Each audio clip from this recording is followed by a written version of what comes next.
नमस्कार मित्रांनो, सिविक मिररच्या बिंब प्रतिबिंब या पॉडकास्टमध्ये आपल्या सर्वांचं स्वागत.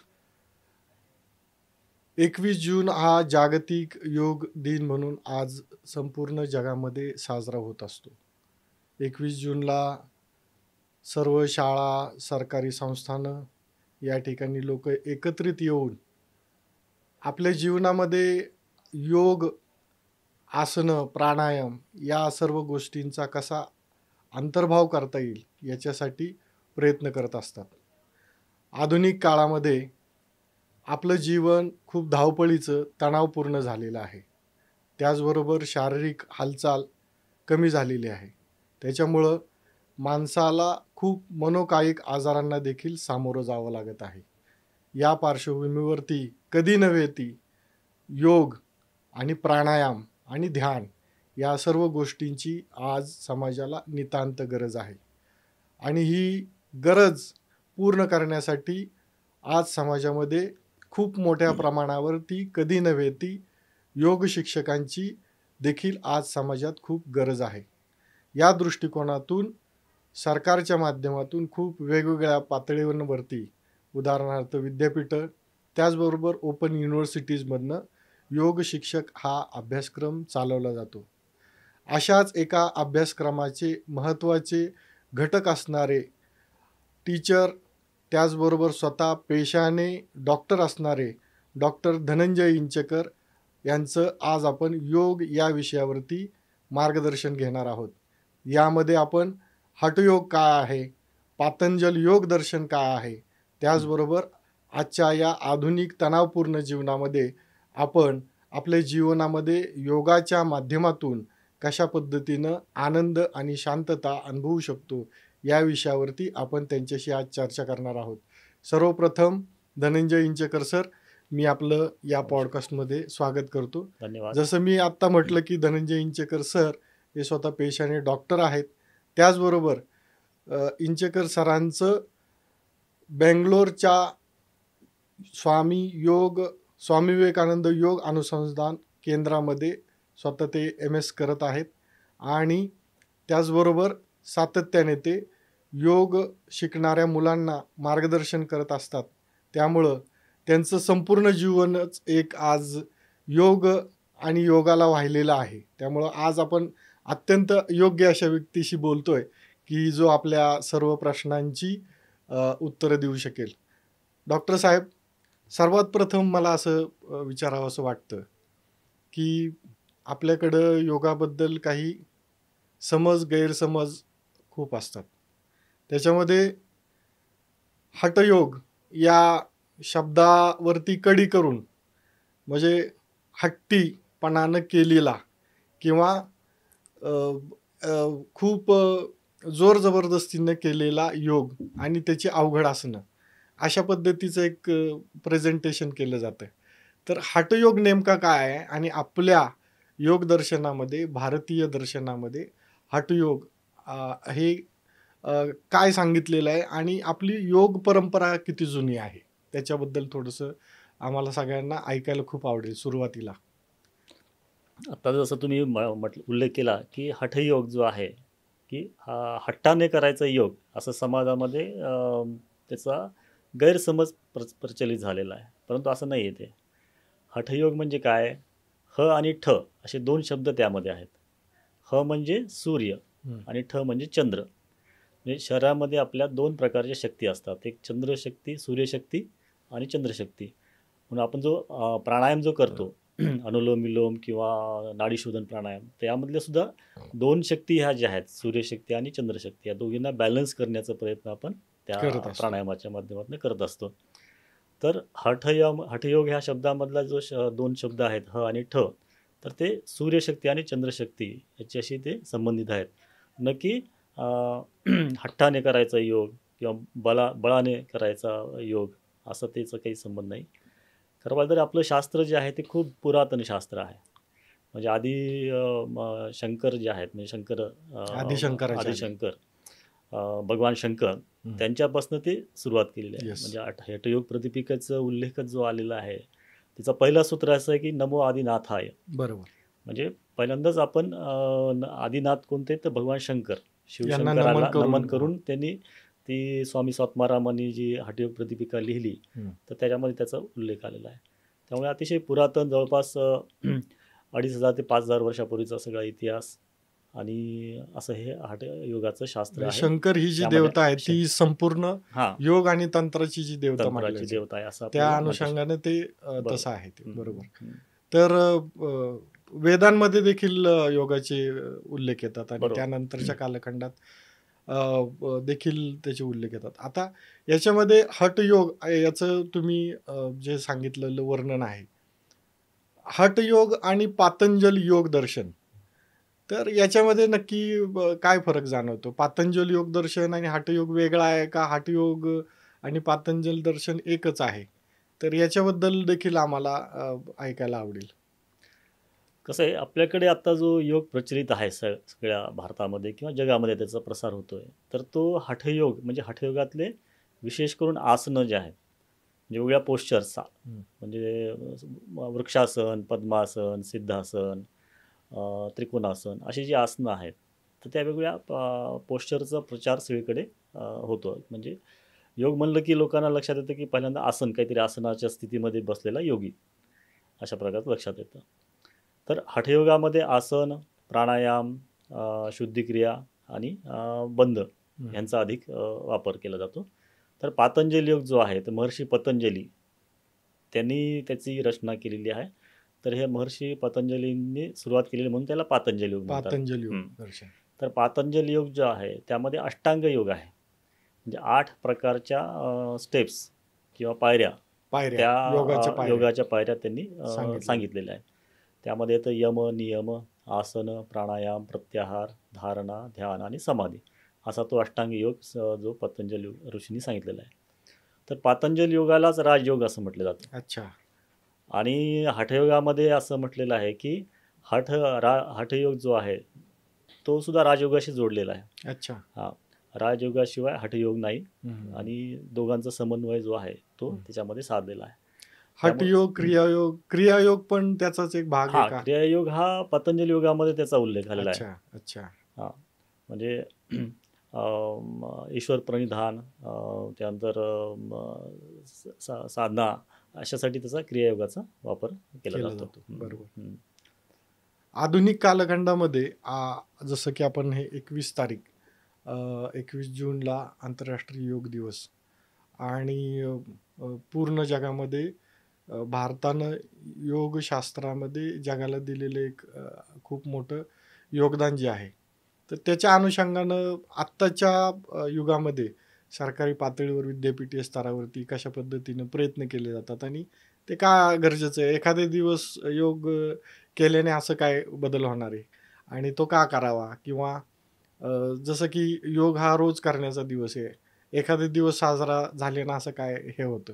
तर याबद्दल पण एक बरोबर. माझी शंका आहे की बाबा हां. आपण म्हणतो की मदर्स डे, फादर्स हो डे, हो हो तर ते तुमच्या जीवनाचे अविभाज्य भाग असतात. तर याबद्दल पण थोडंसं सांगा की बाबा 21 तारखेला आता योग दिवस आहे, तर त्या दिवशी काय केलं पाहिजे लोकांनी? की याच्यावर पण तुम्ही जरूर सांगावं. नाही खरंच आहे. आता 21 जून हा आंतरराष्ट्रीय योग दिवस साजरा करायला सुरुवात झाली 2015 पासून. बरोबर. हां. तर त्याच्या आधी 1 वर्षभर सप्टेंबर महिन्यामध्ये 2014 मध्ये आपले सरकार बदललं आपल्या देशामध्ये. पंतप्रधान नरेंद्र मोदी आले आणि त्यांनी युनायटेड नेशन्सच्या आमसभेमध्ये एक प्रस्ताव मांडला की जवळपास 193 देश आहेत त्या युनायटेड नेशन्समध्ये. तर त्या सर्वांसमोर एक प्रस्ताव मांडला की योग शास्त्र हे भारताचं पुरातन शास्त्र आहे आणि आज त्याचा जगभर सगळेजणी प्रसार होतोय. आसनांच्या माध्यमातून आता टाइम सारख्या मॅगझिनमध्ये आसनाबद्दलची माहिती किंवा योगाबद्दलची माहिती सदर येते, येतात त्याचे. सदर येतात. त्यानंतर टाइम स्क्वेअर जे आहे न्यूयॉर्कचं तिथे मोठ्या संख्येनं लोक एकत्र येऊन योगाभ्यास करतात. अच्छा. त्या म्हणजे दिवशी ती एक आता जी प्रसिद्ध झालेलं आहे, सगळं प्रचलित झालेलं आहे. तर मग आपण असं का करू नये की योग दिवस साजरा करूयात की ज्यातनं मोठ्या प्रमाणावर अजून प्रचार होईल आणि योगाचा उद्देश हा शांतीकडे नेणारा आहे. त्यानंतर चैतन्य, आरोग्य निर्माण करणारा आहे. तर मग तो विचार सगळ्या जगभरांना ते पोचेल ते. कारण आपण म्हणतो की वसुधैव कुटुंबकम, म्हणजे आपण फक्त आपल्या कुटुंबाचा विचार नाही करत, आपल्या देशाचा विचार नाही करत, तर आपलं ब्रॉड विजन असतं. त्यामध्ये आपण सगळ्या पृथ्वी एक हे आहे, कुटुंब आहे असं आपण समजतो. त्यामुळे सगळ्यांचं स्वास्थ्याची कल्पना करतो. तर त्यातनं योग दिवस जो आहे, एक दिवस साजरा केल्यानं काय होणार आहे, खरं पाहिलं तर त्यातनं प्रेरणा मिळणार आहे. अच्छा. म्हणजे एक दिवसातनं आपण जो आहे तो एक तो मोठ्या माहोल तयार होतो, वातावरण तयार होतं आणि त्यातनं जी प्रेरणा घेऊन पुढचे 6 महिने, वर्षभर आपण काम करणार आहोत. त्या दिवशी समजा त्यानं सुरुवात केली आणि हां, त्याला हां. प्रसन्न वाटलं, त्याला प्रसन्न खूप वाटलं. चांगलं वाटलं, तर त्यांनी ते जरूर त्याच्या दिनचर्येचा भाग केला भाग. पाहिजे. असा तो एक त्याचा मागचा मूलभूत विचार आहे. बरोबर. तर याच्या अनुषंगाने तुम्ही नेहमी जे बोलत असता की इंटरनॅशनल योगा प्रोटोकॉल आणि त्या संदर्भात, तर त्या संदर्भात पण जरा थोडंसं सांगा की ते कसे असले पाहिजेत, कसं करावं त्या दिवशी, आणि एकूणच एक युनिफॉर्मिटी असावी याच्यासाठी ते प्रोटोकॉल सांगितले गेलेले आहेत. तर याच्याबद्दल पण जाणून घ्यायला खूप आवडेल. नाही, खरंच आहे. आता हा जो आंतरराष्ट्रीय योग दिवसाच्या निमित्तानं कॉमन योगा प्रोटोकॉल असा भारत सरकारचं आयुष डिपार्टमेंट आहे, आयुष मंत्रालय. तर त्यांनी तो डिझाईन केला. तो डिझाईन करण्यासाठी त्यांनी काय विचार केला त्यावेळेस, जवळपास 2014ची गोष्ट आहे, 14-15ची गोष्ट ही. तर त्यावेळेस एक कमिटी स्थापन झाली. डॉक्टर HR नागेंद्र जे मोदीजींचे योगगुरू आहेत आणि स्वतः सायंटिस्ट योगी असं त्यांना म्हटलं जातं. बरोबर बरोबर. बेंगलोरच्या IISc मधनं, म्हणजे इंडियन इन्स्टिट्यूट ऑफ सायन्समधनं त्यांचं PhD पर्यंत शिक्षण झालं आणि नासामध्ये ते सायंटिस्ट होते, अमेरिकेमध्ये स्पेस सायंटिस्टमध्ये. 1975ला भारतात परत आले आणि त्यांनी योगशास्त्रावरती आधुनिक पद्धतीने काम करायला सुरुवात केली. तर त्यांना चेअरमन केलं मोदीजींनी आणि मग भारतातल्या ज्या सगळ्या योग संस्था आहेत, प्रमुख योग संस्था, म्हणजे कैवल्यधाम लोणावळाचं असेल किंवा स्वामी रामदेव महाराजांचं हरिद्वारचं पतंजली योगपीठ आहे, पीठ आहे. श्री श्री रविशंकर यांचं आर्ट ऑफ लिव्हिंग आहे. अशा सगळ्या ज्या योग प्रसारामध्ये सहभागी अग्रेसरी असणाऱ्या संस्था आहेत, तर त्यातले प्रमुख आणि सगळ्यांना मिळून त्यांनी ते कॉमन योगा प्रोटोकॉल जर सर्वसामान्य नागरिकासाठी भारतातल्या आणि जगभरातल्या एक असा कॉमन प्रोटोकॉल 30 मिनिटांचा असावा की ज्यामध्ये सूक्ष्म व्यायाम असतील, त्याबरोबर आसनं असतील, त्यानंतर काही शुद्धिक्रिया असेल, प्राणायाम असेल, ध्यान असेल, असं सर्वंकष अभ्यासक्रम डिझाईन केला. अच्छा. की ज्यातनं किमान फिटनेस, किमान आपलं आरोग्य राखण्यासाठीचा जो अभ्यासक्रम की ज्यामध्ये सगळ्या वयोगटाचा विचार केलेला आहे. अगदी अगदी. हां, म्हणजे आबाल वृद्ध त्याच्यामध्ये सहभागी होऊ शकतील. कुणीही सहभागी होईल. वयोवर्ष 10 वर्षापासून तर 80 वर्षापर्यंत कुणीही यामध्ये सहभागी होऊ शकेल आणि तो प्रोटोकॉलच्या माध्यमातून स्वतःचं आरोग्य चांगलं टिकून राखू शकेल. आरोग्य असेल तर समाजाचं उत्पादकता वाढणार आहे, त्यानंतर आर्थिक स्तर उंचावणार आहे. ह्या सगळ्या गोष्टी त्याच्यामागे येतात. सगळ्या गोष्टी त्या एक स्वस्थ व्यक्तींनी तयार झालेला समाज, एक स्वस्थ समाज आणि एक स्वस्थ समाजातनं एक स्वस्थ राष्ट्र बरोबर निर्मिती होऊ शकते, या अनुषंगाने ते सगळं आहे. तर आपलं पण शिक्षण एस व्यासा म्हणजे स्वामी विवेकानंद योग अनुसंधान संस्था इथं सुरू आहे सध्या तुमचं MS. हां, तर पूर्ण झालेलं आहे. तर त्या संदर्भात तिथे एक अशा पद्धतीचं काम चालतं आणि त्याच्याशीच संबंधित मी एक त्याला जोडून प्रश्न विचारतो की जो आज घडीला खूप चर्चेला जातो तो म्हणजे मेडिकल योग किंवा मेडिकल योगा. तर हे काय आहे? हे नवीन आहे आणि त्याच्यासाठी त्याच्याबद्दल डॉक्टर्स देखील सुचवतात आणि त्याचं कशा पद्धतीनं रिझल्ट्स असतात त्याच्यावर जरा मार्गदर्शन करा आम्हाला. चांगला प्रश्न आहे की मेडिकल योग जो आहे तर तो आपल्याकडे खरं पाहिलं तर आपण पुणेकरांसाठी अभिमानाची गोष्ट अशी आहे की 1924 साली पुण्याजवळ लोणावळा इथं कैवल्यधाम नावाचे इन्स्टिट्यूट आपण माहिती असेल, तर त्या संस्थेमध्ये मेडिकल योगावरती खरं काम सुरू झालं 1924 साली. म्हणजे संशोधन की स्वामी कुवलयानंद, तर त्यांनी सुरुवात केली आणि त्यांचा आधार घेऊन मग भारतामध्ये इतर संस्था सुरू झाल्या. म्हणजे आपल्यासाठी खूप अभिमानाची गोष्ट आहे की आमच्या जिल्ह्यामध्ये महाराष्ट्रीयन मराठी आणि पुण्याच्या इतक्या जवळ असणारी संस्था तर त्या दृष्टीने खूप मोठं योगदान आहे. हां. जसं की आपण नेहमी म्हणतो की सूर्यनमस्कारांच्या अनुषंगानं आबासाहेब पटवर्धनांचं जे योगदान आहे आणि पंतप्रतिनिधी. पंतप्रतिनिधी हं. त्यांचं योगदान जे आहे, त्यानंतर लोणावळ्याच्या संस्थेचं योगदान. तर तिथे कशा पद्धतीनं कार्य चालतं मेडिकल योगाच्या अनुषंगानं. आणि सर्वात महत्त्वाचं म्हणजे मनोकायिक आजारामध्ये योग हा कसा उपकारक ठरलेला आहे, की जो मनोकायिक सायकोसोमॅटिक डिझिजेस आत्ताच्या घडीला इतक्या तीव्रपणे सगळ्यांच्या आयुष्यामध्ये धुडगूस घालतायत. त्याच्यामध्ये ब्लड प्रेशर तर हा एक कॉमन अशी गोष्ट झालेली आहे. त्याचबरोबर शुगर आहे आणि त्यानंतर नैराश्य, टेन्शन आणि ह्या सगळ्या गोष्टी आहेत. तर यावर देखील योग कसा काम करतो आणि या संस्था ज्या आहेत त्या कशा पद्धतीनं याच्यामध्ये यांचं रिसर्चचं काम आहे, याच्यावर जरा आम्हाला ऐकायला आवडेल तुमच्याकडून. कसं आहे, की खरं पाहिलं तर योगशास्त्राचा उद्देश हा थेरपी दृष्टीने नव्हताच कधी. अच्छा. परंतु त्याचा उपयोग होतोय. खरं आसनांचा उल्लेख असा केलेला आहे, की आसनामुळे आरोग्य सुधारतं. हां. कुर्यात् तद् आसनं स्थैर्य आरोग्यम च अंगलाघवम असं स्वामी स्वात्मारामांनी लिहून ठेवलं, की आसनं का करायची? वेगवेगळे जे आपण पद्मासन, वज्रासन, सुखासन करतो, तर त्याचा अभ्यास जो करायचा आहे तो आपल्याला कुर्यात् तद् आसनं स्थैर्य, शरीर मनाची स्थिरता. कारण शरीर जे आहे आणि मनामध्ये चंचलता अतिशय आहे, त्यामुळे ती स्थिरता येण्यासाठी आसनांचा अभ्यास त्यांनी करायला सांगितलेला आहे. तर आसन, प्राणायाम, ध्यान हे टूल्स किंवा साधनं वापरलेली आहेत आणि त्या माध्यमातून लक्षात आलं की याच्यासोबत आपले शारीरिक आजार काही दुरुस्त होत आहेत, त्याचबरोबर मानसिक आजार पण दुरुस्त होत आहेत आणि एक चांगलं आरोग्य हे आपल्याला या योगा अभ्यासाच्या सहाय्यानं मिळत आहे. मग याच्यावर अधिक अभ्यास करायला नको का? म्हणून मग ते सगळं जे ज्ञान आहे आपल्या ऋषींचं, तर ते आधुनिक जे मॉडर्न सायन्स आहे, मेडिकल सायन्स, त्यांच्या पॅरामीटर्समध्ये, त्यांच्या फुटपट्ट्यांमध्ये ते कसं आपल्याला हे करता बसवता येईल किंवा त्याचा कसा वापर करता येईल. जसं आता शवासन आहे. शवासनामुळे हायपर टेन्शन कमी होतं, ब्लड प्रेशर, उच्च रक्तदाब जो आहे तो कमी होतो, हे सिद्ध केल्या गेलं. मग त्यासाठी काही स्टडीज झाल्या, मग रिसर्च पेपर पब्लिश झाले आणि त्यातनं लक्षात आलं की हे शक्य आहे. तसं वेगवेगळ्या आसनांचं विचार झालेला आहे. त्यामुळं आपल्या इथं म्हणजे लोणावळ्याला जी सुरुवात झाली, त्यानंतर स्वामी विवेकानंद योग अनुसंधान संस्थान बेंगलोर, तिथे 250 बेडचं हॉस्पिटल आहे, केवळ योग चिकित्सा देणारं. आणि त्या सेंटरनं जवळपास 500च्या रिसर्च पेपर पब्लिश केले इंटरनॅशनल जर्नल्समध्ये.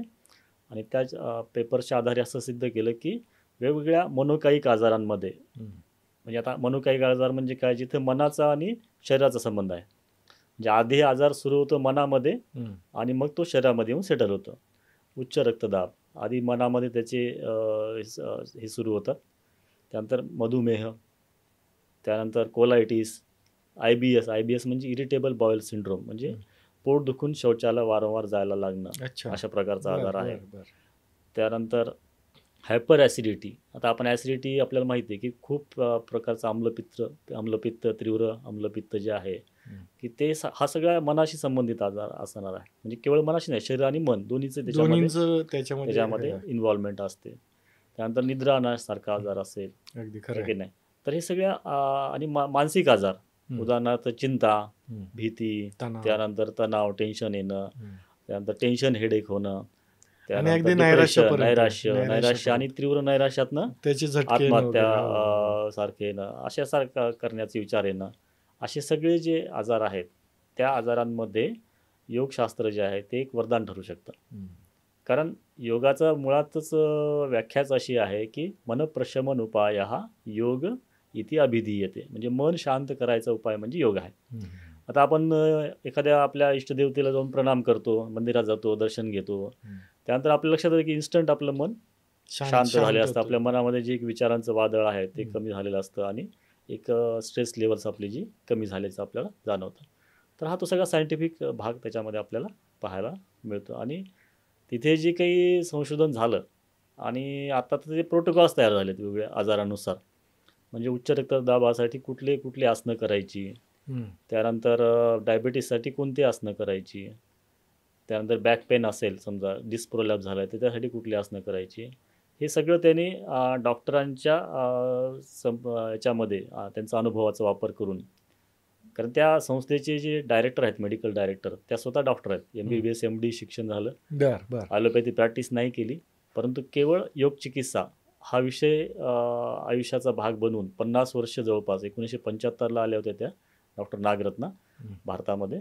तर तेव्हापासून आत्तापर्यंत केवळ योग चिकित्सेचा प्रसार करणं हेच त्यांचं उद्दिष्ट त्यांनी ठरवलं होतं. त्यामुळे इतकं काम केल्यानंतर लक्षात येतं की आणि आत्ताचं ज्या 21व्या शतकामध्ये संसर्गजन्य आजारापेक्षा असंसर्गिक आजार म्हणजे नॉन कम्युनिकेबल डिसीज, याला NCD म्हणतात, तर त्या आजारांचं प्रमाण वाढलेलं आहे.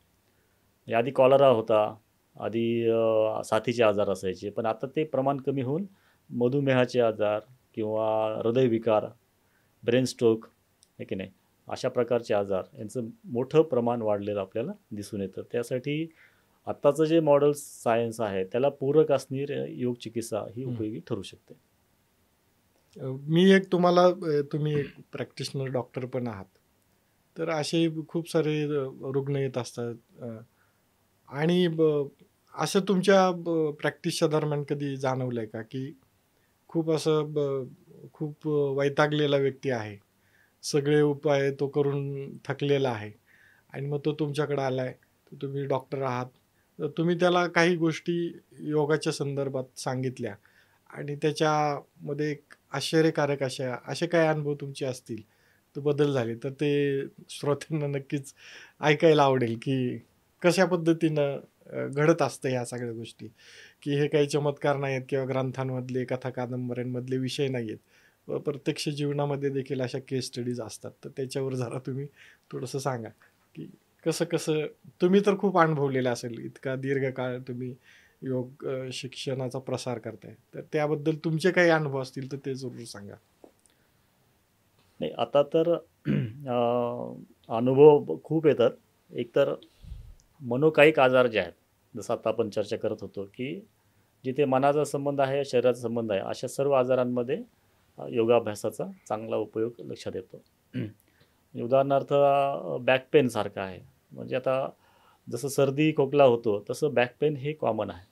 म्हणजे पाठ दुखणं, कंबर दुखणं, कारण बसून बसून बसून खूप सारं सगळं काम करावं बैठे काम लागतं, हे वाढलेलं आहे. वाढलंय सगळं. IT फील्डमध्ये काम करणारे अधिकारी कॉर्पोरेट असतील. सेक्टर मधली हां. कामं तशीच आहेत. तर आता त्यातनं आम्ही साधारणपणे अगदी सोपे 2-3 आसनं सांगतो. अच्छा. त्याचा इतका जबरदस्त इफेक्ट दिसतो त्यांना. म्हणजे उदाहरणार्थ वक्रासन आहे. हं. वक्रासनामुळं आपल्या कमरेला पीळ पडतो. त्यामुळं आपला जो स्पायनल स्पायनल कॉर्ड कॉलम आहे किंवा पाठीचा कणा जो आहे तर तो ट्विस्ट होतो ट्विस्ट होतो. हो. आणि छान मसाज त्या पाठीच्या स्नायूंना होतो आणि बॅक पेन कमी होतं. भुजंगासन, शलभासन अशी ही 2 आसनं आम्ही सांगतो आणि सेतुबंध आसन. हं. तर ह्या 4-5 आसनांच्या अभ्यासाने त्या व्यक्तीचं जे बॅक पेन आहे ते कमी होतं. म्हणजे इतके ड्रॅमॅटिक रिझल्ट जे आहेत ते बॅक पेनसारख्या रुग्णामध्ये पाहायला मिळतात.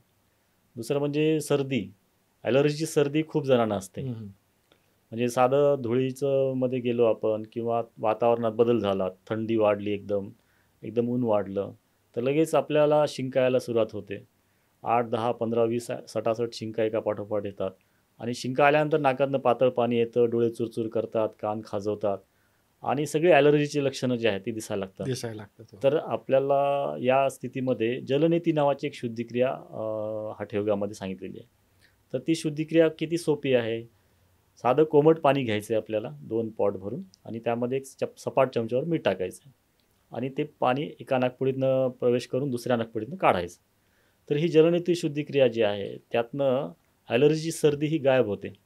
म्हणजे 15-15 वर्ष, 20-20 वर्ष ज्यांना ॲलर्जिक कंडिशन्सचा ह्या त्रास आहे, तर त्यांचं त्रास जलनेती आणि प्राणायाम याच्या सहाय्याने कमी होतो आणि ते एकदम रिलीफ त्याच्यामधून मिळतं. तर अशा प्रकारचे काही हे आहेत. त्याचबरोबर आता हे सिद्ध झालेलं आहे वेगवेगळ्या स्टडीजमधनं की मधुमेह जो आहे तर तो आसनांच्या अभ्यासाने, प्राणायामाच्या अभ्यासाने, शवासनाने कमी होतो. कारण स्ट्रेस डायबिटीस हा एक प्रकार आहे. टेन्शन आलं की शुगर वाढते, हे मॉडर्न सायन्स सांगतं. बी पी वाढतो, शुगर वाढतं अगदी. स्ट्रेसमुळं. तर ते तुम्ही स्ट्रेस लेवल्स तुमच्या कमी झाल्या शवासनाच्या सहाय्याने, प्राणायामाच्या सहाय्याने. कारण योगाचा उद्देशच असा आहे की मन शांत करणे. मन शांत झालं की आपोआप तुमचं शुगरसुद्धा डाऊन होणार आहे, नियंत्रित राहणार आहे. परत परत वाढण्याचं जे प्रकार आहे ते कमी होतं. ते कमी होतं, बरोबर. उच्च रक्तदाब याच्यावरती ध्यानाचा त्यानंतर शवासनाचा चांगला उपयोग होतो. त्याचबरोबर स्ट्रोक म्हणजे पॅरालिसिस झाला ज्यांना, तर त्यांना सूक्ष्म व्यायाम सांगितलेले आहेत. सोपे सोपे व्यायाम जे आहेत ज्यामध्ये सांध्यांच्या हालचाली आहेत, तर त्याच्यामुळं तुमचं मसल स्ट्रेंथ वाढते. ती जर तुम्ही श्वासाची जोड देऊन करू शकलात तर अजून त्यातलं इम्प्रूव्हमेंट तुम्हाला फास्टर वेगाने रिकवर होतो, वेगाने व्यक्ती. रिकवर आणि होताना ते दिसतंय. नॉर्मल हां, लाईफ मध्ये हां, यायला हां, मदत होते त्याला. हां. आता हायपर ॲसिडिटी सारखे आम्ही खूप बरोबर. पेशंट पाहतो की ज्यांना खूप ॲसिडिटी होते, हम्म. त्यांना जलधवती अच्छा, हा. म्हणजे मिठाचं पाणी प्यायचे आणि उलटी करायची. उलटी. म्हणजे खराब वाढलेलं जे पित्त आहे ते सगळं तुमचं बाहेर निघून जाईल आणि तुम्हाला परत परत अटॅक जे आहेत त्याचे ॲसिडिटीचे तर ते येणार नाहीत. ते येणार नाही. अशा अच्छा. प्रकारचे वेगवेगळ्या मनोकायिक आणि सायकायच्या आजारामध्ये, मानसिक आजारामध्ये तर नैराश्य असणं किंवा भीती वाटणं, परीक्षेची भीती वाटणं, अशा प्रकारचे जे सिम्पटम्स आहेत त्यामध्ये आसनांचा, प्राणायामाचा फार छान रिझल्ट आपल्याला पाहायला मिळतो. म्हणजे गेले 1-2 वर्ष मी तुमचं मार्गदर्शन घेतोय आणि जसं तुम्ही सांगितलं की जलनेतीचे फायदे मी स्वतः अनुभवतोय बरोबर. की मागचा पावसाळा, हा पावसाळा अगदी किरकोळ सोडलं तर खूप चांगल्या पद्धतीनं तुमची जी हे आहे प्रतिकारशक्ती तुमची प्रतिकारशक्ती. खूप वाढते. बरोबर. आणि हे मला देखील खूप जाणवलं आणि त्या अनुषंगाने म्हणजे ते मिरॅक्युलसच आहे माझ्यासाठी की तशा पद्धतीचं आजार असून पण असं त्रास होत नाही. तर या संदर्भातच अगदी शालेय पातळीपासून आत्ता तर नवीन शैक्षणिक धोरणामध्ये योग शिक्षण हे कंपल्सरी करायचं सुरू केलेलं आहे सरकारनं. तर शालेय पातळीपासून विद्यार्थ्यांना योग कशा पद्धतीनं फायदेशीर ठरू शकतो आणि एकूणच धोरण काय आहे त्याच्याबद्दल पण जरा सांगा. कारण बऱ्याच लोकांना हे माहिती नाहीये. अनेक शाळांमध्ये हे प्रोटोकॉल किंवा हे पाळले जात नाहीत. हेही तितकीच खरे बरोबर. परिस्थिती आहे की जसं की सांगितलं की प्रत्येक शाळेमध्ये एक योग शिक्षक असला पाहिजे. तर याच्यावरती देखील बरोबर, बरोबर आहे. खरंच आहे. त्याच्यावर सांगा. हे कसं आहे की आता CBSE स्कूल जे आहेत त्यामध्ये 6वी ते 10वी पर्यंत, 12वी पर्यंत योगाचा सिलेबस तयार झालेला आहे, पुस्तकं तयार आहेत.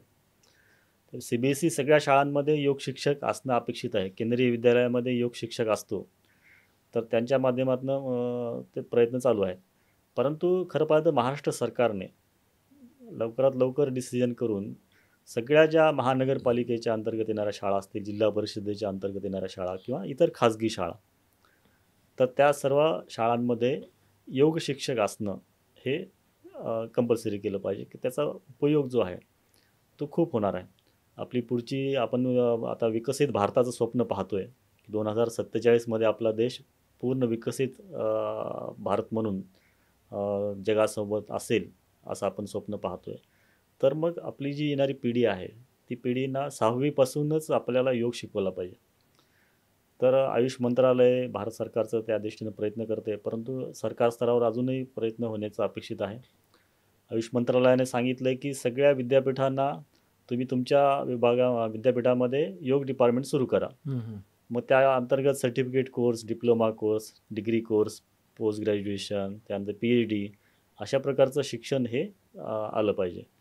म्हणजे ह्युमॅनिटीजमध्ये असेल, मॅनेजमेंट सायन्समध्ये आहे, मेडिकल सायन्समध्ये, सगळ्या फील्डमध्ये योगाचा समावेश केला जाऊ शकतो. त्यामुळे शालेय स्तरापासून त्याचा पाया घालता येऊ शकतो आपल्याला. शालेय स्तरामध्ये विद्यार्थ्यांची शारीरिक वाढ चांगली होण्यासाठी सूर्यनमस्कार असतील किंवा आसनं असतील, प्राणायाम आहे, या सर्वांचा उपयोग खूप चांगला होणार आहे. आणि त्यातनं एक बळकट पिढी आणि जी मनाने सुद्धा तंदुरुस्त असेल. कारण योगाचं काम हे शरीरापेक्षा अधिक होतं ते मनावरती. त्यामुळे शरीरापेक्षा मनाचं स्वास्थ्य जे आहे ते योगशास्त्राच्या सहाय्याने, योगाभ्यासाच्या सहाय्याने आपल्याला चांगलं झालेलं पाहायला मिळू शकतं. त्या अनुषंगानेच एक आत्ता विचारावं असं वाटतं नेहमीच या पिढीला जनरेशन एक्स असं म्हटलेलं असं. हो झेड तर जनरेशन काय झेड अशी जी हां हो झेनझीची पिढी आहे जेन असं जी म्हटलं हां जातं. तर त्या पिढीचं चांगल्या गोष्टी अशा आहेत की तंत्रज्ञानाचा ती खूप सतर्कतेनं वापर करते, इझिली वापर करते, सोशल मीडियाच्या सगळ्या प्लॅटफॉर्म्सवर असते आणि सगळीकडं त्यांचा प्रेझेन्स दाखवते. त्याच्यासोबतच त्या पिढीचं जनरेशन झेडचं एक वैशिष्ट्य असं सांगितलं जातं की नैराश्य अधिक येतं. त्याचबरोबर या पिढीमध्ये आत्महत्येचं जे काही प्रमाण आहे, तर ते देखील खूप असं जास्तच सांगितलं जातं. त्याचबरोबर आत्ताचं जे काही वर्क कल्चर आहे, टॉक्सिक वर्क कल्चर म्हणा, कॉर्पोरेट सेक्टरमध्ये असणारी स्पर्धा म्हणा, या सगळ्या पातळीवरती अ, ही पिढी कुठेतरी त्याला बळी ठरते या सगळ्या वर्क कल्चरला. तर याच्यामध्ये कॉर्पोरेट्सनी कशा पद्धतीनं त्याच्यामध्ये योग त्यांच्या संस्कृतीचा भाग केला पाहिजे आणि त्याच्या पलीकडे जाऊन एक व्यक्ती म्हणून त्याच्या आयुष्यामध्ये योग कसा त्याने समाविष्ट करावा, त्याला जोडून की कोण योग करू शकतं, कधी करू शकतं, या विषयावर पण जरा सांगा. कारण त्याच्याबद्दल पण खूप मतप्रवाह आहेत. त्याच्यावरती पण मी थोड्या वेळाने तुमच्याशी बोलणार आहे. परंतु आत्महत्येचा जो विचार येतो तो क्षणभरासाठी एक क्षणभर चमकून जातो. त्या सगळ्या कालखंडामध्ये जर व्यक्तीनं आपल्याला सावरलं, तर आत्महत्येचा ती विचारापासून दूर जाऊ शकते. तर याच्यावरती योग कशा पद्धतीनं कार्य करू शकतं? किंवा असं जर काय होत असेल, तर काय करावं?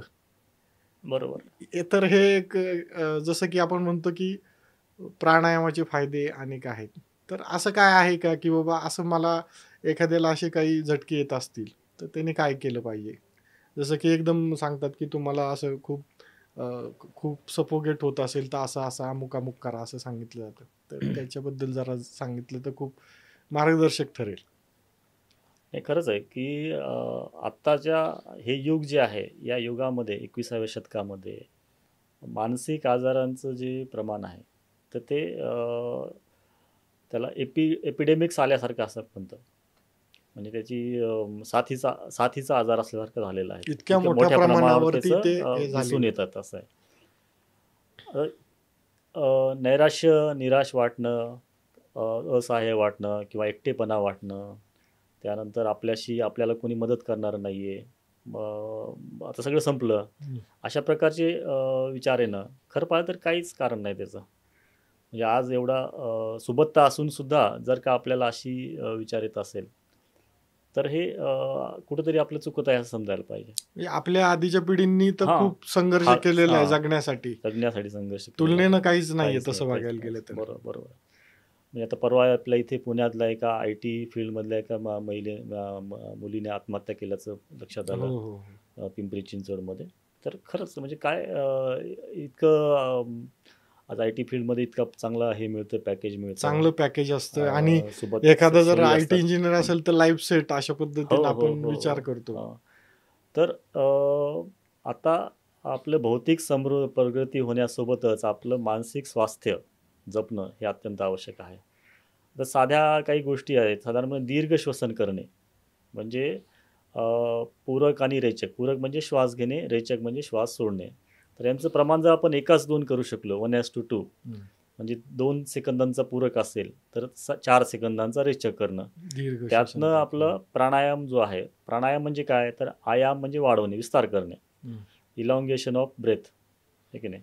असं पतंजलीने सांगितलेलं आहे. तर त्या ह्याच्यातनं तुमच्या मनाचं नियंत्रण तुम्हाला मिळायला सुरुवात होते. त्यामुळे अशा ज्या काही नैराश्याचे क्षण असतात, टोकाचे क्षण हं, असतात, हं. तर खरं आहे. त्यावेळेस किमान तुम्ही दीर्घ श्वसन करणे, दीर्घ श्वास घ्यायचा, अगदी, हळूहळू अगदी. श्वास सोडायचा. तर असं जर करू शकला, तर तुमचं नियंत्रण जे आहे मनावरचं ते काही नाही तर गेलेलं निदान भाऊ हां, प्राणायाम तरी प्राणा करतो. त्यातनं तो व्यक्ती जो आहे, तर तो डिप्रेशनमधनं बाहेर पडू शकतो पडू शकतो. बरोबर आणि आहे. पुढचं मग त्याला मदत मिळू शकते. पण यासोबतच आपल्या खरं पाहिलं तर दिनचर्येचा भाग बनवणं. हं, हं. किमान 15 मिनिट, 30 मिनिट, 45 मिनिट आपण योगाभ्यास करण्याचा आठवड्यातनं 5 दिवस, 3 दिवस अशी काही सुरुवात करणं असं जर केलं तर आपलं ताणाचा निचरा जो आहे तो वेळच्या वेळी होत राहील. बरोबर बरोबर. मन जे आहे ते स्वच्छ राहील. त्यानंतर नैराश्य मळब जे आहे मनावर आलेलं ते सगळं निघून जाईल आणि फ्रेश विचार आपल्या मनामध्ये येऊ शकतील. तर अशा पद्धतीने आपण विचार नक्की करू शकतो. तर याच्यामध्ये अनेक लोक काही ना काहीतरी व्याधींकडनं योगाकडे वळतात. हो हो तर त्याच्या संदर्भात नेहमीच असं म्हटलं जातं की योगाचे फायदे खूप आहेत, परंतु जो चुकीच्या पद्धतीने जर केला गेला तर त्याचे तोटे देखील आहेत. तर त्या संदर्भात काही प्रोटोकॉल्स आहेत का, की कुणी करावा कुणी करू नये, कसा करावा, योग्य मार्गदर्शकाच्या सानिध्यात तो केला पाहिजे हे आहेच, परंतु आजचं युग असं आहे, कुणाकडे यूट्यूब आहे, कोण रील्स पाहतंय, अनेक लोक आपले योगासनाचे व्हिडिओ करून अपलोड करतायत. हो हो तर या पार्श्वभूमीवरती की लोकांना हे सांगण्याची गरज आहे की कसा केला पाहिजे, त्याला काहीतरी एक शिस्त आहे, शिस्तबद्ध पद्धतीनं तो केला पाहिजे, जर तर त्याचे फायदे आहेत. तर याच्याबद्दल खरंच सांगण्याची गरज आहे आज. कारण फक्त मॅटवरनं एखादी रील तयार करणं, एखादा योगाचं अवघड आसनं करणं म्हणजे तुम्ही खूप मोठे योग गुरु झालात का वगैरे. तर याबद्दल पण थोडंसं सांगा लोकांना, की काय आहे ही परिस्थिती, कसं असलं पाहिजे, एक तर तो कोणी करावा, तो कसा करावा आणि काय म्हणजे काळजी काळजी काय घ्यावी. कसं आहे आता हठयोग योग म्हटल्यानंतर हठयोग आपल्याला लक्षात येतो जास्त करून, म्हणजे आसनं प्राणायाम ध्यान मेडिटेशन जे आहे. तर हठयोग प्रदीपिका जो ग्रंथ आहे म्हणजे स्वामी स्वात्माराम नावाचे ऋषी त्यांनी लिहिलेला, जसं पतंजली योग हा पतंजली ऋषींनी लिहिला तसा तो स्वात्माराम नावाच्या ऋषींनी लिहिलेला आहे. तर त्यात ते म्हणतात की योग कोणी कोणी करावा, कोण कोण त्याला एलिजिबल आहे. तर युवा म्हणजे युवकांनी तर करायलाच पाहिजे, वृद्धो युवा वृद्धो अतिवृद्धो दुर्बलो व्याधितो अपिवा अभ्यासात सिद्धिमाप्नोती सर्व योगेषु तंद्रितः. म्हणजे काय की युवकांनी करायचं आहे, वृद्धांनी करायचं आहे, अतिवृद्धांनी करायचं आहे, दुबळे आहेत महिला, त्यानंतर लहान मुलं, तर ह्या सगळ्यांनी सुद्धा योगाभ्यास करायचा आहे. सगळ्यांनाच योग सगळ्यांना सांगितलेला अगदी आहे. वयाच्या 10व्या वर्षापासून अगदी ते अगदी 80 अगदी 90 वर्ष. आपण एकदा शिवानंद नावाचे बाबा आपल्याकडे माहीत असतील आपल्याला, हम्म. की ते वयाच्या 104 वर्षापर्यंत ते नुकतेच नुकतेच आता त्यांचं हे झालं. देहावसान त्यांना झालं. त्यांना भारत सरकारनं सुद्धा पद्मश्री, पद्मश्री देऊन सन्मानित केलं बरोबर. होतं. तर वयाचं काही 104 पण वर्षापर्यंत हां जगले हां ना, हां बरोबर. तर ते त्या वयापर्यंत सुद्धा आपल्याला करता येऊ करता येऊ शकतं. हां, शकतो. फक्त ते योग्य योग शिक्षकाच्या मार्गदर्शनाखाली आपण केलं पाहिजे, कारण प्रत्येकाची प्रकृती वेगळी आहे, प्रत्येकाची शारीरिक स्थिती फिटनेस वेगळा आहे. म्हणजे अगदी कॅन्सरचा रुग्णसुद्धा जो आहे 4th स्टेजमध्ये असलेला रुग्ण तो सुद्धा योगाभ्यास करू शकतो आणि त्यातनं काही चांगले रिझल्ट जे आहेत ते आपल्याला पाहायला मिळतात. एक उदाहरण द्यायचं म्हणलं तर आयटमी नावाचे एक जपानमधले एक सायंटिस्ट हे होते, डॉक्टर होते. तर त्यांनी त्यांच्याकडे असणारे जे टर्मिनल केसेस 4th स्टेजमधले कॅन्सरच्या रुग्णांना एक चांगली ऊर्जा दिली, त्यानंतर मेडिटेशन शिकवलं त्यांना आणि त्यातनं काही जणांचं रिग्रेशन झालेलं आहे, स्पॉन्टेनियस रिग्रेशन, म्हणजे त्यांचं कॅन्सरसुद्धा दुरुस्त झालेलं आहे. क्या बात आहे. अशा प्रकारचे काही केसेस केस- आपल्याला हो. पाहायला वा. मिळतात. त्यामुळं सर्व स्तरातले व्यक्ती, स्वस्थ व्यक्तींनी तर करायलाच पाहिजे त्याचं स्वास्थ्य चांगलं होण्यासाठी, पण जो आजारी आहे तो सुद्धा आपल्या आजारपणातून बाहेर पडण्यासाठी सुद्धा योगाभ्यास चांगल्या पद्धतीने करू शकतो. सर्वसामान्य सर्वसामान्य दिनचर्येमध्ये त्याचा नक्कीच अंतर्भाव करू शकतो, असं आहे.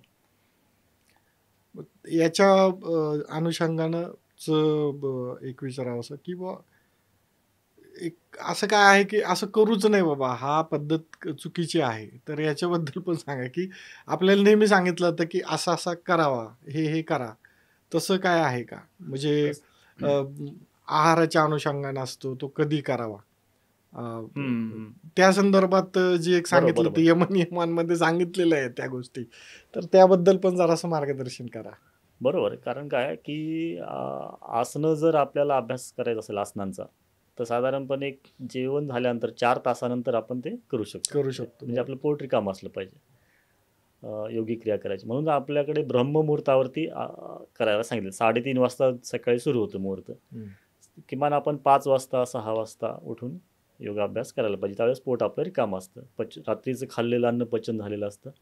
त्यामुळे आपण ते चांगल्या पद्धतीने करू शकतो. आणि आयडियल सकाळचीच वेळ आहे, सकाळची वेळ पहाटेची आयडियल वेळ आहे आहे. आहे. तर आणि ज्यांना शक्य नाही पहाटे, अशा हां. लोकांसाठी तुम्ही काय सांगाल का? हां, मग ते संध्याकाळी त्यांचं पोट ज्यावेळेस रिकामं असेल, 4 त्यावेळेस ते वाजता करू वगैरे ते शकता, करू शकतात, 5 वाजता करू शकतात. रात्रीचं जेवण करण्यापूर्वी सुद्धा करू करू शकतात. शकतात, हां. लिक्विड डाएट घेतलं असेल तर साधारणपणे अर्धा ते पाऊण तासाने म्हणजे दूध, करू चहा, शकतात. कॉफी काही घेतलंय, त्यानंतर ते योगाभ्यास, आसनं वगैरे करू शकतात, असं आहे. फक्त हे करताना आपल्याला पुस्तकं वाचून किंवा टीव्हीवरती पाहून आणि हे करून अभ्यास करू नये, योगासनं वगैरे करू नये. सुरुवातीचा जो त्याचा बेसिक सेट शिकायचा आहे, जसं आता आंतरराष्ट्रीय योग दिवसाच्या निमित्ताने भारत सरकारने एक कॉमन योगा प्रोटोकॉल दिलेला आहे. तर त्यातली आसनांची निवडसुद्धा अतिशय काळजीपूर्वक केलेली आहे. म्हणजे कुठलेही असं कठीण आसनं त्याच्यामध्ये नाही आहेत. ते सोपे आसनं आहेत आणि जे सगळेजण करू शकतील हे असं आयुष मंत्रालयाच्या आयुष वेबसाईटवर मंत्रालयात तर हां, आहेच या आहे. सगळ्या सगळं माहिती प्रोटोकॉलची त्याच्यावरती असणं. आहे. फक्त आपल्याला योग्य शिक्षकाच्याकडनं ज्याचं शिक्षण झालेलं आहे, अशा व्यक्तीकडनं आपण ते शिकलेलं चांगलं राहू शकतो. चांगलं राहू असं. शकतं. हां. तर त्या अनुषंगाने हं. तर काही गोष्टी आहेत की उदाहरणार्थ निद्रानाश वगैरे ह्या ज्या गोष्टी आहेत, तर याच्यामध्ये योग किंवा प्राणायाम कशा पद्धतीनं फायदेशीर ठरू शकतो? काही गोष्टी आहेत की ज्या बाबा तुम्ही सांगितल्या तर त्या फायदेशीर ठरतील, बरोबर. तर किंवा जेवल्यानंतर कशा पद्धतीनं तुम्ही काही गोष्टी करू शकता? बरोबर. कारण संध्याकाळचं जेवण झाल्यानंतर झोपायचा जो कालखंड आहे त्याच्या मधल्या काळात काय करतं, जसं की तुम्ही आता सांगितलं की ब्राह्ममुहूर्त, सकाळच्या पहाटेच्या वेळेस योगासनं उत्तम आहेत. तर झोपायच्या अगोदर काही गोष्टी करता येऊ शकतात का? तर त्याबद्दल पण सांगा. कसं आहे, आता जेवण झाल्यानंतर लगेच करण्याचं आसन म्हणजे वज्रासन आहे. हं, तुम्ही गुडघ्यावर दुमडून जर त्याच्यावर टाचेवर बसलात, तर ते वज्रासन होतं. आणि त्या वज्रासनामध्ये बसल्यानंतर तुमचं पचन हे अतिशय चांगल्या पद्धतीने होतं. हे आपल्याला करता येऊ शकतं. तर आता निद्रानाशाचा तुम्ही उल्लेख केला. निद्रानाश हा एक मोठा आजार आहे, की ज्यामध्ये जसजसं वय वाढतं, तसतसं आपल्या शरीरामध्ये वातदोष वाढतो आणि त्यामुळे आपल्याला निद्रानाशासारखा आजार होऊ शकतो. तर आणि वातदोषाचं नियंत्रण जे आहे, तर ते त्याच्यासोबत मनाचं पण नियंत्रण होत असतं. म्हणजे नियंता प्रणेताच मनसा असं म्हटलेलं आहे. तर मानसिक चिंता असते या काळामध्ये, त्यानंतर काही नैराश्य असू शकतं. तर अशा निद्रानाशाच्या याच्यामध्ये आपल्याला प्राणायाम जो आहे, तर तो अत्यंत उपयोगी आहे. हं. प्राणायामामध्ये अनुलोम-विलोम साधा किंवा दीर्घ श्वसन त्यापूर्वी करणं. म्हणजे एकाच 2 प्रमाणामध्ये पूरक आणि रेचक याचा कालावधी एकाच 2 ठेवण्याचा प्रयत्न वाढवत करणे. न्यायचा आहे. आणि अनुलोम-विलोम म्हणजे डाव्यातनं श्वास घ्यायचा, उजव्यातनं सोडायचा, उजव्या नाकपुडीतनं घ्यायचा, डाव्यातनं सोडायचं, असं 1 आवर्तन. अशी किमान 9 आवर्तनं करणे. भ्रामरी. भ्रामरीमुळे आपल्या मेंदूच्या पेशींना छान मसाज होतो. हं. तर भ्रामरीमध्ये मधमाशी जसा आवाज करते, तर तसा आवाज आपल्याला कंठातनं करायचा आहे. तर त्यातनं आपलं मानसिक स्वास्थ्य जे आहे, आनंदाच्या स्थितीकडे मनाला घेऊन जाणं, हे त्यातनं शक्य होणार आहे. आणि जे दुःख विसरणं, नैराश्य कमी होणं आणि त्यातनं निद्रा आपोआप येणं, हं. अशा प्रकारचं लक्षणं आपल्याला दिसू शकतात. त्यामुळे निद्रानाश ह्यासारख्या आजारामध्ये काही कशाच्याही परिणामी असेल, नैराश्यामुळं असेल, कदाचित चिंतेमुळं असेल, काही वेळा आजाराच्या परिणामामुळं असेल, तर त्यामध्ये आपल्याला ही प्राणायाम जे आहेत ते खूप छान दिसू शकतात. त्यामुळे सोपे काही आसनं करणं, साध्या सूक्ष्म व्यायाम म्हणजे सांध्यांची हालचाली, मानेची हालचाल आहे, मान मुडे करणं, मागे वाकवणं आणि ह्या सगळ्या हालचाली करताना श्वासाची जोड देणं. म्हणजे श्वास सोडत मान पुढे वाकवायची, श्वास घेत मागे घ्यायची. ही साधं हालचाल आहे. पण हे ज्यावेळेस करतो आपण, तर त्याचे रिझल्ट्स आपल्याला दिसायला लागतात. त्यामुळं साध्या सोप्या हालचाली, काही सोपे आसनं जे उपाशीपोटी करायचे आणि जेवणानंतर तुम्ही वज्रासन वगैरे करू शकता. शवासन निद्रानाशासाठी हं, अत्यंत हं. उपयोगी असणारं म्हणजे शवासन. पाठीवरती झोपायचे, शवाप्रमाणे पडून राहायचे आणि शवासनाबद्दल असं म्हटलं की की श्रमे जाते शवासनम चित्त चित्तविश्रांती विश्रांती कारक. कारकम. म्हणजे शरीर आणि मनाला विश्रांती विश्रांती देणारं देणारं हे साधन. शवासन हे अत्यंत चांगलं आसन आहे. तर त्या आसनाचा उपयोग करू शकतो. मेडिटेशन आहे. म्हणजे वज्रासनात किंवा साध्या सुखासनामध्ये साधी मांडी घालून बसायचे आणि फक्त आपल्या श्वासाकडे लक्ष द्यायचे. आत येणारा श्वास, बाहेर जाणारा श्वास. त्याच्यासोबत शक्य असेल तर एखादा प्रत्यय घेऊ शकतो. म्हणजे ओंकारचा उच्चार असेल किंवा आपले इष्ट देवता आहे त्याचा मंत्र असेल. बरोबर. श्वास घेताना तो मंत्र म्हणायचा आहे, श्वास सोडताना तो मंत्र म्हणायचा आणि हळूहळू 2 श्वासामधलं अंतर जे आहे ते किती राहतंय त्याच्याकडे लक्ष द्यायचं. जसं श्वास संथ होईल आपला, तसं ते अंतर वाढत जाणार आहे.